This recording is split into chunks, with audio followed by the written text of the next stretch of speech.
তিনি ছিলেন বিএনপির রয়্যাল বেঙ্গল টাইগার, যার সমস্ত চিন্তা চেতনা জুড়ে ছিল শহীদ জিয়ার জাতীয়তাবাদী আদর্শ এবং দেশপ্রেমের অব্যক্ত অঙ্গীকার। ভারতীয় দালাল ও আওয়ামী নেতাকর্মীরা তাকে জমের মতো ভয় পেত।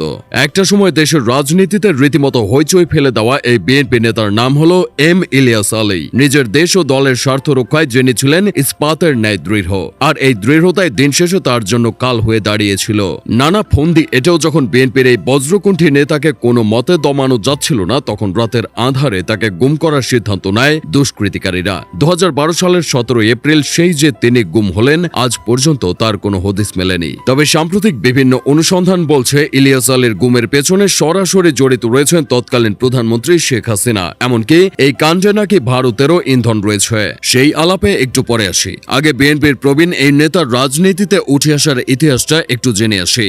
এম ইলিয়াস আলী জন্মগ্রহণ করেছিলেন 1961 সালের 1 জানুয়ারি সিলেট জেলার বিশ্বনাথ উপজেলায় রামধানা সরকারি প্রাথমিক বিদ্যালয় হতে প্রাথমিক শিক্ষা সম্পন্ন করার পর তিনি বিশ্বনাথ উপজেলার রামসুন্দর পাইলট উচ্চ বিদ্যালয়ে ভর্তি হন। প্রতিষ্ঠানটি হতে 1977 সালে মাধ্যমিক পাশের পর 1979 সালে তিনি সিলেট সরকারি কলেজ হতে উচ্চ মাধ্যমিক পাশ করেন। এরপর ঢাকা বিশ্ববিদ্যালয় ফিন্যান্স বিভাগে ভর্তি হন প্রখ্যাত এই রাজনীতিবিদ। ঢাকা বিশ্ববিদ্যালয় অধ্যয়নকালীন সময়ে বাংলাদেশ জাতীয়তাবাদী ছাত্র দলে যোগ দিয়ে নিজের রাজনৈতিক ক্যারিয়ার শুরু করেন এম ইলিয়াস আলী। 1983 সালে তাকে জাতীয়তাবাদী ছাত্র দলের কেন্দ্রীয় কার্যনির্বাহী সদস্য হিসেবে মনোনীত করা হয়। 1985 সালে ঢাবির ফিন্যান্স বিভাগ হতে স্নাতক সম্পন্ন করার পরের বছরই ছাত্র দলের কেন্দ্রীয় কার্যনির্বাহী কমিটির আন্তর্জাতিক বিষয়ক সচিব হিসেবে নির্বাচিত হন ইলিয়াস আলী। এরপর তিনি একই বিভাগের মাস্টার্স কোর্সেও ভর্তি হয়েছিলেন। তবে 1987 সালে এরশাদের সামরিক শাসন বিরোধী ছাত্র আন্দোলনে যোগ দেওয়ার অপরাধে তাকে বহিষ্কার করে ঢাকা বিশ্ববিদ্যালয় কর্তৃপক্ষ।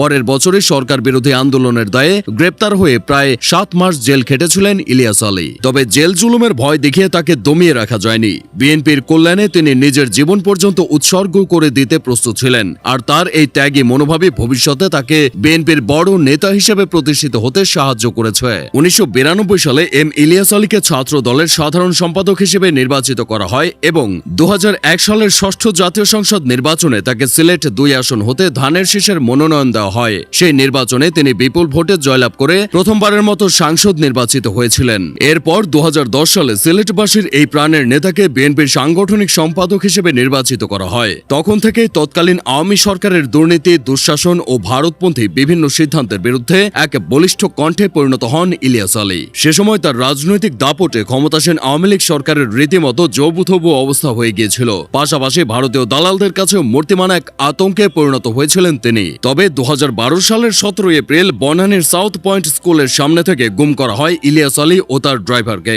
এরপর কেটে গেছে দীর্ঘ 13টি বছর। বদলেছে সরকার, অবসান হয়েছে একনায়কতন্ত্রের। তবে বিএনপির এই তেজি নেতা আজও ফিরে আসেননি। সাবেক র্যাব সদস্য সার্জেন্ট তাহেরুল ইসলাম ট্রাইব্যুনালে দেওয়া এক স্বীকারোক্তিতে বলেছেন যে সাবেক প্রধানমন্ত্রী শেখ হাসিনার নির্দেশে মেজর জেনারেল জিয়াউল আহসানের নেতৃত্বাধীন একটি কিলিং স্কোয়াড ইলিয়াস আলীকে গুম করেছিল। এদিকে র্যাবের সাবেক কর্মকর্তা ও পুলিশের উপপরিদর্শক মাসুদ রানা একটি ভিডিও বার্তায় জানিয়েছেন যে ইলিয়াস আলীকে অনেক আগেই হত্যা করা হয়েছে। তার ভাষ্যমতে স্পিডবোটের মাধ্যমে ইলিয়াস আলীকে চট্টগ্রামের পতেঙ্গা সমুদ্র সৈকতের মাঝে নিয়ে মুখে পলিথিন পেঁচিয়ে শ্বাসরোধ করে হত্যা করা হয়। এরপর ছুরি দিয়ে পেট কেটে পাথর দিয়ে বেঁধে তার মৃতদেহ সাগরে ডুবিয়ে দেওয়া হয়। সামগ্রিক তথ্য বিশ্লেষণের পর এটা অনেকটাই নিশ্চিত যে বিএনপির বলিষ্ঠ নেতা এম ইলিয়াস আলী হয়তো আর এই পৃথিবীতে নেই, না থাকার সম্ভাবনাটাই বেশি। তবে ইলিয়াসরা যেন হারিয়ে গিয়েও ফিরে আসে ভিন্ন কোনো রূপে, হয়তো দেশপ্রেমিক কিংবা দেশের সার্বভৌমত্ব রক্ষার অঙ্গীকার হয়ে।